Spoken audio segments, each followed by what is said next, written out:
The new Japanese military robots scare the president of China, and here is the proof. Last September, a Japanese Navy test ship fired a solid metal slug at nearly 9,000 kilometers an hour and punched it straight through a moving target vessel out at sea. No gunpowder, no missile, just electricity. Japan became the first country on Earth to do that from the deck of a ship. And honestly, that is not even the part that worries Beijing the most. What really worries them is quieter. It has no crew. It never gets tired, and a lot of it is already in the water, on the ground, and in the sky right now. Today, we are counting down the 8 most advanced military robots Japan is building, and by the time we reach number 1, you will understand exactly why Chinese state military media has publicly told its own readers to keep a very close watch on what Tokyo is doing underneath the ocean. Let us start with number 8. Number 8, the Terror Drone Interceptors. Japan has a drone problem, and it decided the answer to a drone is another drone. Terror Drone, a company based in Tokyo, built 2 of them. The A1 is rocket-powered and built for close-range work. The A2 is fixed-wing and can chase down a one-way attack drone from as far as 75 kilometers away.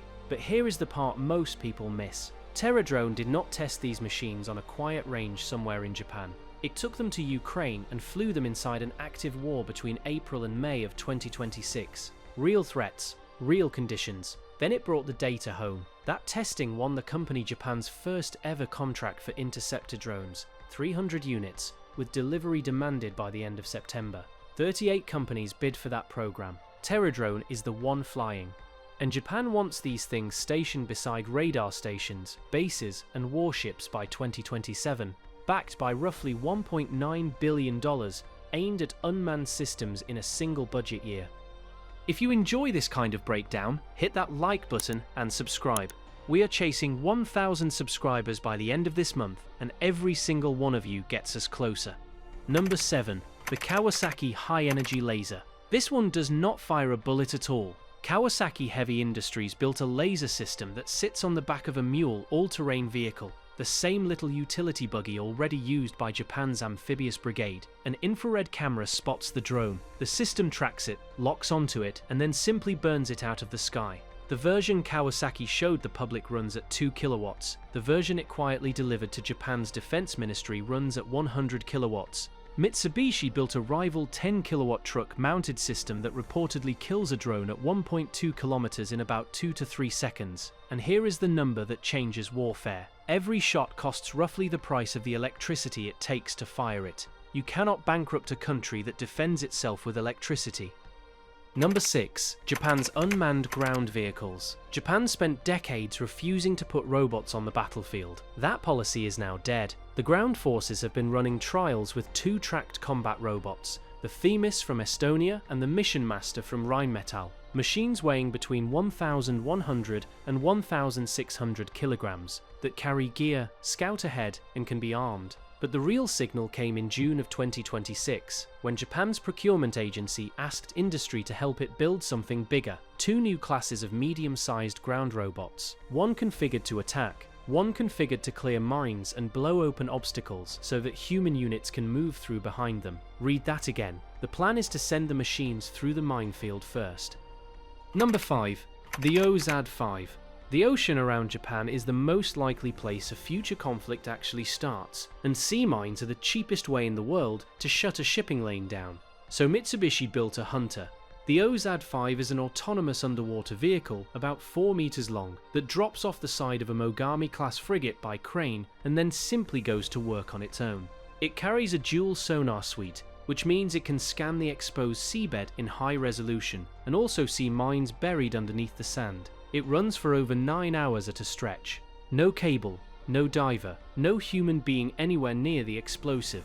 In June of 2025, a Japanese frigate ran its first full mine disposal drill without a single person in the water. Japan is already operating these around its disputed southern islands, and that is exactly the water Beijing cares about most. Number 4. The Unmanned Amphibious Assault Vehicle. Mitsubishi is building a replacement for Japan's aging American-made landing vehicles, and one of the prototypes will have nobody inside it. We are talking about a machine with a combat weight of around 40 tons, powered by a 3,000 horsepower engine, with hydro-pneumatic suspension and upgraded water jets designed to plane across the surface of the sea. 4 test beds are being built through 2027, and at least one of them is unmanned, controlled from another vehicle while it maneuvers on its own. The concept behind it is brutal. The first wave onto a contested beach is not made of soldiers, it is made of robots. They absorb the defensive fire, suppress what is shooting back, and only then do the crewed vehicles come ashore. It is one thing to read about that, it is another to realise 4 of them are already being built. If you are enjoying this, do me a quick favour and subscribe. 1,000 subscribers by the end of the month is the goal, and it genuinely helps. Number 3. The Multi-Purpose Combat Support Unmanned Surface Vessel. Mitsubishi and Japan's procurement agency are building an unmanned warship, not a target drone, not a remote control boat, an actual modular combat vessel with electro-optical and infrared cameras, radar, and artificial intelligence handling threat recognition and decision support in real time. It can be reconfigured depending on the mission, and it plugs into the wider fleet as a network node, feeding what it sees back to crewed ships sitting safely over the horizon. Japan's navy has a problem it cannot recruit its way out of. The population is shrinking, and the ocean it has to cover is enormous. This is the answer. Ships that do not need sailors, built to fight in the exact places you would never willingly send a crew. Number 2. The extra-large unmanned submarine. This is the one that made Chinese military commentators nervous enough to write about it publicly. Mitsubishi is working with Japan's navy on long-endurance unmanned underwater vehicles, and there are 2 prototypes. One weighs 20 tons and runs about 10 meters long. The other weighs 30 tons and stretches to 20 meters. That second one is the size of a small submarine, and there is nobody inside it. Sonar, infrared, satellite connectivity, built for intelligence, surveillance and reconnaissance missions in water where sending a crewed submarine would be an act of enormous risk. A robot can sit silently in a strait for weeks. It does not need food, sleep, or a way home. And when Chinese state military media wrote that Japan's intention to reshape its underwater layout warrants vigilance, this is the program they were talking about.